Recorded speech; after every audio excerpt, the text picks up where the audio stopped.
नमस्कार मित्रों, मैं Anshu Gupta, astrologer and vastu expert. आप सभी का आपके अपने चैनल एस्ट्रो फ्रेंड अंशु में स्वागत है। मित्रों, आज मैं आपसे कुछ लोगों के एक्सपीरियंस शेयर करूंगी जिन्होंने थोड़े दिन पहले मेरे से पूछा था। हमारे एस्ट्रो फ्रेंड परिवार के ही सदस्य हैं जिन पे परेशानी आई और उन्होंने उस चीज़ के उपाय करे और आज उनका मेरे पास कॉल आया कि मैम हम बिल्कुल ठीक हैं। तो मैंने उनसे परमिशन ली कि क्या मैं आपका ये एक्सपीरियंस अपने यूट्यूब फैमिली में बता सकती हूँ। तो उन्होंने कहा हाँ जी, आप ज़रूर बता सकते हैं।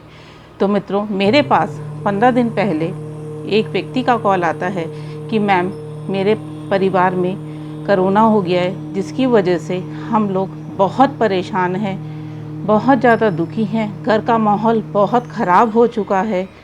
कोरोना बहुत हल्की स्टेज पर है पर हम मेंटली बहुत ज़्यादा परेशान हो चुके हैं, तो हमें क्या करना चाहिए। तो मैंने उनको बताया कि सबसे पहले आप अपने घर का एटमॉस्फेयर अच्छा रखें, अपने मन के अंदर पॉजिटिव थॉट्स लाइए। कोरोना बहुत बड़ी चीज़ नहीं है। यदि आपकी विल पावर स्ट्रॉन्ग है तो आप हर बीमारी से लड़ सकते हैं। अपने घर में कपूर और लौंग जलाइए, अपने घर में नमक का पोछा लगाइए, अपने घर में ओम की ध्वनि चलाइए, अपने घर के अंदर गायत्री मंत्र चलाइए, गायत्री मंत्र का जाप करिए, मेडिटेशन करिए। तो ऐसा करने से उनको बहुत ही रिलीफ मिला। उन्होंने बताया कि जब हम सुबह सोकर उठते हैं तो हम उठते ही ओम का साउंड अपने मोबाइल पे चला देते हैं, जो पूरे घर के अंदर गूंजता है। उससे हमें बहुत ही पॉजिटिव थिंक मिलती है। हमने उपाय करे, हमने घर को बहुत साफ़ सुथरा रखा। मैंने उनको ये भी बताया कि आप अपने घर का मंदिर एकदम से साफ़ सुथरा रखिए, मंदिर में पूजा करिए, जिस भी ईष्ट को आप मन से मानते हैं उनके मंत्रों का जाप करिए। तो उनको इस चीज़ से बहुत रिलीफ मिला, अब वो बहुत खुश हैं। दूसरा, मेरे पास एक लेडी का फ़ोन आया जो अपनी फैमिली में बहुत ज़्यादा दुखी थी। जैसे कि आप सब लोग जानते ही हैं कि कोरोना की वजह से हर परिवार में आर्थिक स्थिति खराब हो गई है। इनकम के सोर्स ना के बराबर हैं और खर्चे वहीं के वहीं हैं, जिसकी वजह से फैमिलीज़ में आपसी रिलेशन में बहुत फ़र्क पड़ रहा है। आपस में बन नहीं रही है, घर में लड़ाई झगड़े का माहौल बना हुआ है, बच्चे सुनते नहीं हैं, एक दूसरे की बात को समझ नहीं पा रहे हैं। तो वो बहुत ज़्यादा परेशान थी। उन्होंने बोला कि मैम मुझे आप कुछ छोटे छोटे उपाय ऐसे बताइए जिनको करने से मेरी कोशिश ये रहे कि मेरे परिवार में सब अच्छा हो। तो उनको जो मैंने उपाय बताए वो उपाय मैं आप सबको भी बता रही हूँ। इन उपाय को करने से आप अपने घर की आर्थिक स्थिति अच्छी कर सकते हैं। किसी भी तरीके की परेशानी यदि आपके परिवार पर आ रही है तो इन उपायों को करके आप उसे दूर कर सकते हैं। बहुत मुश्किल नहीं है, छोटे छोटे उपाय हैं जो आप बड़ी आसानी से कर सकते हैं। सबसे पहले आपने अपने घर को साफ़ सुथरा रखना है। महीने में एक बार अमावस्या आती है, उस अमावस्या वाले दिन आपने अपने घर से सारा कबाड़ जो आपके यूज़ का नहीं है उसे निकाल दीजिए। उसको निकाल देंगे तो आप खुद देखेंगे आपके परिवार के हर सदस्य बहुत हल्कापन फील करेगा, क्योंकि जितना कबाड़ आप अपने घर के अंदर रखेंगे उतनी ही आपको टेंशन रहेगी, आपके कामों में अड़चने रहेंगी। यदि आपके पास छत है तो छत पे भी ज़्यादातर मैं देखती हूँ लोग कबाड़, जो भी घर का यूज़ का सामान नहीं है छत पे रख दो। छत पे जाके देखो तो कबाड़ भरा पड़ा रहता है। आप जानते हैं इसका सबसे ज़्यादा असर किस पे पड़ता है? इसका सबसे ज़्यादा असर पड़ता है घर के मेल मेंबर पे, जो इनकम करता है, जो कमाने बाहर जाता है। वो हमेशा टेंशन में रहता है, उसके दिमाग में हमेशा हज़ारों सवाल चलते हैं जिसका उसको सॉल्यूशन नहीं मिल पाता। जिस भी काम में वे हाथ डालते हैं उसमें अड़चनें आ जाती हैं। सर पे उनको ऐसा लगता है कोई बोझ रखा है। तो अपनी छत पे कोई भी कबाड़ इकट्ठा ना होने दें। आप छत से कबाड़ निकाल दीजिए। एक महीने में अमावस्या वाले दिन सफाई करिए, घर को एकदम साफ़ सुथरा रखेंगे तो आप देखेंगे आपको बहुत रिलीफ मिलेगा। आपके बनते काम बिगड़ने लगेंगे। घर का आपका मुख्य द्वार, घर का मुख्य द्वार ऐसा होता है जैसे हर किसी के शरीर पर उसका फेस होता है, चेहरा होता है ना। आपके अपने चेहरे को बहुत अच्छे से रखते हैं, सजा कर रखते हैं, ऐसे ही हमारे घर का मुख्य द्वार होता है। आप मुख्य द्वार को जितना साफ़ सुथरा रखेंगे, जितना सजा कर रखेंगे, उतना ही आपके घर में धन का आगमन होगा। लक्ष्मी जी हमारे द्वार से ही अंदर आती हैं। यदि आप पुराने समय में जाकर देखेंगे तो घर का मुख्य द्वार हमेशा सजा होता था, तरह तरह के उस पर बंदरवार लटके होते थे, दरवाजे सजे होते थे, लक्ष्मी गणेश जी की फ़ोटो लगी होती थी। पर हम अपनी इन चीज़ों को भूलते जा रहे हैं, हम नई नई चीज़ें अपनाते जा रहे हैं, पर ऐसा नहीं है। जो यदि आप घर का मुख्य दरवाज़ा साफ़ सुथरा रखेंगे, दरवाजे में से खड़खड़ की आवाज़ नहीं आनी चाहिए। ज़्यादातर देखती हूँ मैं, दरवाजे खोलो तो चूं की आवाज़ आती है, दरवाजे खरखर करते हैं या दरवाजे घिसड़ के बंद होते हैं। ये नेगेटिव एनर्जी पैदा करते हैं, आपके घर से पैसा बाहर निकालते हैं, अनावश्यक खर्चे आपके ऊपर आ जाते हैं। तो घर का मुख्य द्वार जितना आपका अच्छे से होगा, डेकोरेट होगा, उसमें से आवाज़ नहीं आनी चाहिए। और एक चीज़ का और ध्यान रखेंगे, आपका मुख्य दरवाज़ा काले रंग का नहीं होना चाहिए। यदि काले रंग का मुख्य दरवाज़ा होगा आपका, तो आपके घर में शनि राहु की एंट्री हो जाती है। यानी कि आप बहुत कोशिश करेंगे, उसके बाद भी एंड मोमेंट पे आके आपका वह काम नहीं बनेगा। घर के मुख्य दरवाजे के ऊपर आप बंदरवार, आम के पत्तों का बंदरवार, पान के पत्तों का बंदरवार बांध के रखिए। उससे आपके घर में पॉजिटिव एनर्जी का वास होगा। अंदर की साइड गणेश जी की फ़ोटो लगाइए, उस पर दिया धूप बत्ती करिए। उसको करने से गणेश जी प्रसन्न होंगे, लक्ष्मी जी खुश होंगी, जिससे आपके घर में लक्ष्मी जी का वास होगा। 1 किलो फिटकरी का टुकड़ा लेकर उसे काले कपड़े में बांधकर अपने मेन गेट के ऊपर कहीं पे भी बांध दीजिए। जब आप ऐसे करेंगे तो उसके करने से भी जितनी भी नकारात्मक ऊर्जा है वह आपके घर से बाहर जाएगी, आपके घर में एंट्री नहीं कर पाएगी, पॉजिटिव एनर्जी आपके घर में फ़्लो करेगी। देखिए क्या होता है ना कि हर चीज़ पॉजिटिव और नेगेटिव एनर्जी पे बेस होती है। जब हम बहुत खुश होते हैं तो हमें अच्छा लगता है, हम हर काम करने की कोशिश भी करते हैं। और जब हम खुश नहीं होते, हमारे अंदर बहुत नेगेटिव एनर्जी होती है, तो हम गुस्सा भी करते हैं, अपने बनते कामों को ख़राब भी कर देते हैं। तो इसलिए पॉजिटिव और नेगेटिव एनर्जी बहुत इम्पॉर्टेंट होती है। जितनी नेगेटिव एनर्जी आपसे दूर जाएगी, उतना ही आपके घर में खुशी का माहौल रहेगा, आर्थिक स्थिति अच्छी रहेगी, आपके घर में लक्ष्मी जी का वास होगा। तो कोशिश करिए कि नेगेटिव एनर्जी आपके घर में ना रह पाए। संडे का दिन छोड़ के बाकी दिन पानी में नमक डालकर पोछा ज़रूर लगाएं। अपने घर के मंदिर को हमेशा साफ़ सुथरा रखें।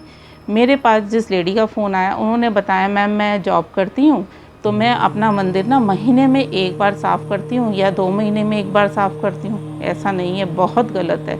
आप भी तो रोज़ नहाते हैं, अपने शरीर की सफाई करते हैं, तो मंदिर क्यों नहीं साफ़ सुथरा करते?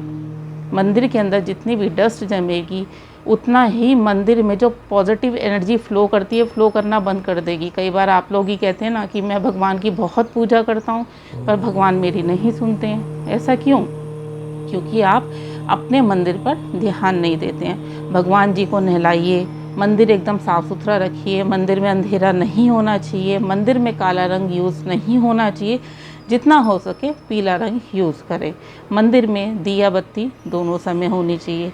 अब यदि आपको कोई भी परेशानी आ रही हो कि आपके घर में से बीमारी बाहर नहीं जा रही है, आपको आर्थिक स्थिति आपकी ख़राब हो रही है, या आपसे रिलेशन किसी के भी माता पिता के, हस्बैंड वाइफ के, या माता पिता के बच्चों से, या भाई बहनों के, किसी के भी रिलेशन ख़राब हो रहे हैं, तो आपने एक शुभ मुहूर्त के अंदर भोजपत्र लेकर आना है।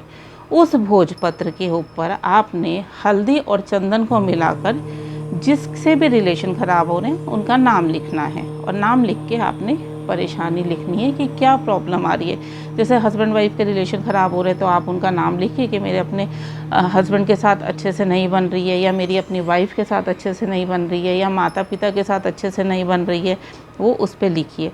और लिखने के बाद नीचे 3 बार लिखिए ओम शांति शांति शांति, फिर ओम शांति शांति शांति, फिर तीसरी बार ओम शांति शांति शांति। ऐसा जब आप 3 बार लिख लेंगे, उसके बाद आपने उस भोजपत्र को अपने हाथ में लेना है, और हाथ में लेकर मन में जिस भी भगवान को आप मानते हैं उनसे प्रे करनी है कि मेरी ये समस्या दूर हो जाए। जिस भी रिलेशन के लिए आप कर रहे हैं कि मेरा ये इस व्यक्ति से रिलेशन बहुत अच्छे हो जाए, मेरी अपनी पत्नी से नहीं बन रही है तो अब हम लोग बहुत खुश हैं, हमारे बीच की सारी समस्याएं दूर हो गई हैं, या बच्चों के साथ हमारे जो प्रॉब्लम चल रही थी वो अब ख़त्म हो गई है, और अब मुझे पता है कि अब हमारे साथ सब अच्छा ही अच्छा होना है। ऐसा बोलकर आपने उस भोजपत्र को एक शहद की शीशी में डाल देना है और इसे बंद करके फिर आप जिस भी भगवान को पूरी श्रद्धा के साथ मानते हैं उनकी फ़ोटो के पीछे रख दीजिए, दिया धूप बत्ती करिए और उस इष्ट से प्रार्थना करिए कि अब ये जिम्मेदारी मैंने आपको दी है, मुझे पूरा विश्वास है कि अब मेरे साथ सब अच्छा ही होगा। और ऐसे प्रे करके आप अपने दूसरे काम में लग सकते हैं। पर ये काम आपने 41 डेज़ तक लगातार करना है। 41 दिन आपने रोज़ ऐसे ही प्रे करनी है। अगले दिन फिर वहाँ से शीशी उठानी है, हाथ में लेकर प्रे करनी है कि मेरे जो भी आप रिलेशन के लिए जो आपने पहले दिन प्रे करी है, सेम ऐसे ही आपने 41 दिन तक करनी है। भगवान की कृपा से आपकी जो भी समस्या है वो तीसरे चौथे दिन से आपको उसमें पॉजिटिव रिज़ल्ट दिखना शुरू हो जाएगा। आपको 41 दिन में रिज़ल्ट मिल जाता है तो आप उसे 41 दिन बाद शीशी को जल प्रवाह कर दीजिए। और यदि आपको लग रहा है कि हाँ चेंज आ रहा है, अभी पूरा नहीं आया है, तो आप उसको उतने दिन तक रख सकते हैं। ज़रूरी नहीं है कि 41 दिन बाद ही आपको उसको जल प्रवाह कर देना है। पर इस उपाय को आपने बिल्कुल गुप्त तरीके से करना है। ऐसा नहीं कि जो परेशानी आपको आ रही है वो आपकी फ्रेंड को आ रही है या आपके सिस्टर को आ रही है तो आपने उनको बता दिया। आपने अपना किया हुआ उपाय किसी को नहीं बताना है कि मैं ये उपाय कर रही हूँ, क्योंकि यहाँ पे भी वही चीज़ है कि नेगेटिव और पॉजिटिव एनर्जी, हर किसी की हमारे लिए थॉट्स पॉजिटिव नहीं होते हैं, नेगेटिव भी होते हैं। तो कोशिश करिए जो भी हम पूजा करते हैं उसे हमेशा गुप्त ही रखना चाहिए। आपकी जो छत है उसके ऊपर साउथ डायरेक्शन में नींबू का या अनार का पेड़ ज़रूर होना चाहिए। नींबू या अनार का किसी का भी जो आपको इजीली मिल जाता है उसका पौधा लगा लीजिए। आपकी आर्थिक स्थिति सुधरने लगेगी, माँ लक्ष्मी का आपके घर में वास होने लगेगा। आपके घर की साउथ डायरेक्शन में एक रेड बल्ब जरूर लगाएं। रेड बल्ब लगाने से आपके परिवार में आपस में बनने लगेगी, आपके घर में लक्ष्मी जी का वास होगा और अनावश्यक खर्चे जो आपके हैं वह रुक जाएंगे। तो घर के साउथ में रेड बल्ब लगाना ना भूलिएगा। कई जगह मैंने देखा है कि घर के बाथरूम के दरवाजे खुले रहते हैं, ऐसा नहीं होना चाहिए। घर के बाथरूम के दरवाजे हमेशा बंद रखिए। बाथरूम में एक कांच की कटोरी में सेंधा नमक डाल के ज़रूर रखिए, क्योंकि बाथरूम में हमेशा राहु एक्टिव रहता है और राहु का काम होता है आपके बनते काम बिगाड़ना। जब पत्री के अंदर राहु खराब हो जाता है तो ये सारी चीज़ें एक्टिव हो जाती हैं और आपके खर्चे, आपकी परेशानियां, आपकी स्थिति, कर्जा और ज़्यादा बढ़ जाता है। तो घर के बाथरूम में एक कांच की कटोरी में नमक डाल के रखना ना भूलिएगा। इससे राहु खराब नहीं होगा, नेगेटिव रिजल्ट नहीं देगा। महीने में एक बार गाय को अपने वजन जितना चारा ज़रूर खिलाएं। आपका वज़न यदि 50 किलो है तो 50 किलो चारा गाय को महीने में एक बार ज़रूर खिलाएं। ऐसा करने से आपकी पत्री में, आपके घर में यदि पत्री में कोई भी ग्रह खराब हो, घर में किसी भी तरीके का वास्तु दोष हो, वह दूर हो जाता है। साल में एक बार जब आपका जन्मदिन आता है या मैरिज एनिवर्सरी आती है, उस पर आपको अपने वजन जितना सतनाजा ज़रूर दान करना चाहिए। ऐसा करने से भी आपकी पत्री में जितने भी ग्रह दोष होते हैं जो आपके लिए जीवन में संकट पैदा कर सकते हैं, वह सब दूर हो जाते हैं। इसको करने से आपके जीवन की सारी परेशानियां दूर हो जाएंगी और आपको लाभ होगा। कई बार क्या होता है कि हमें पता ही नहीं होता कि पत्री में डेट ऑफ बर्थ किसी को नहीं पता होती, किसी को जन्म का समय नहीं पता होता, तो ऐसे लोग क्या उपाय करें? तो उनको वर्ष में एक बार अपने वजन जितना सतनाजा ज़रूर दान करना चाहिए। उनको महीने में एक बार गाय को चारा ज़रूर खिलाना चाहिए। ग्रहण के समय दान ज़रूर करना चाहिए। साउथ में कभी भी पानी ना रखें, इस चीज़ का ध्यान रखें। यदि आप साउथ में पानी रखेंगे तो आपके घर का जो मेल मेंबर कमा रहा है उसकी इनकम जो है वो 80 से 90% लेस हो जाती है। वो मेहनत बहुत करेगा पर उसको उसका रिज़ल्ट नहीं मिल पाएगा और ऐसा लगता है कि पता नहीं क्या बात है कि मैं मेहनत तो बहुत कर रहा हूँ पर मुझे इनकम नहीं मिल रही। जहाँ मुझे 100 रुपये मिलना चाहिए वहाँ मुझे 10 रुपये मिल रहे हैं। तो इस चीज़ का ध्यान रखिए। घर का नॉर्थ, ईस्ट और नॉर्थ ईस्ट एरिया एकदम साफ़ सुथरा रहना चाहिए, क्योंकि यह आपका पूजा का स्थान है, सुख और समृद्धि का स्थान है, नेम फेम और पैसे का स्थान है। जितना आप ईस्ट, नॉर्थ और नॉर्थ ईस्ट इन तीनों डायरेक्शन को साफ़ सुथरा और एक्टिव रखेंगे, उतना ही आपके घर में धन की बरकत होगी। घर के मुख्य द्वार के ऊपर गणेश जी लगाइए। गणेश जी लगाने के बाद आप उन्हें डेली दिया दो बत्ती दिखाइए। और हर अमावस्या को जब आप घर की सफाई करते हैं, सफाई करने के बाद घर की चौखट पे एक रंगोली ज़रूर बनाइए और देसी घी का दिया ज़रूर लगाइए। घर के मुख्य द्वार पे तुलसी का पौधा ज़रूर रखिए और सुबह शाम देसी घी का दिया जलाइए। जब आप ये सब उपाय करेंगे तो आप देखिएगा आपकी जितनी भी जीवन की परेशानियां हैं वो पल भर में दूर हो जाएंगी। सिर्फ आपको जो भी उपाय करें उसको पूरी श्रद्धा भक्ति के साथ करें और इस यकीन के साथ करें कि मैं ये उपाय कर रहा हूँ या कर रही हूँ, अब मुझे पता है कि मेरी सारी परेशानियाँ दूर हो जाएंगी। जब आप ये सोच के करेंगे तो आप देखिएगा आपकी सारी परेशानियाँ दूर होने लगेंगी।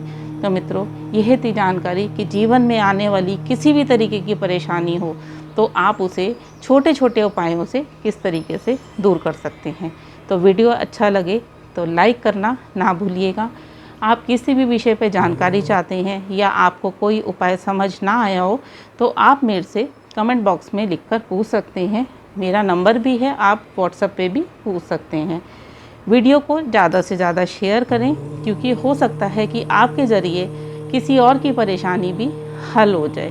जितना हम अच्छा काम करेंगे उतना ही भगवान हमारे साथ भी अच्छा करते हैं। मित्रों, चैनल को सब्सक्राइब करना ना भूलिएगा, बेल आइकन ज़रूर प्रेस करिएगा। और मित्रों, मेरा एक और चैनल है वंश अंश बेस्ट्रीज के नाम से, उस चैनल को भी सब्सक्राइब करिएगा, बेल आइकन ज़रूर प्रेस करिएगा। जय माता दी, आपका दिन शुभ हो।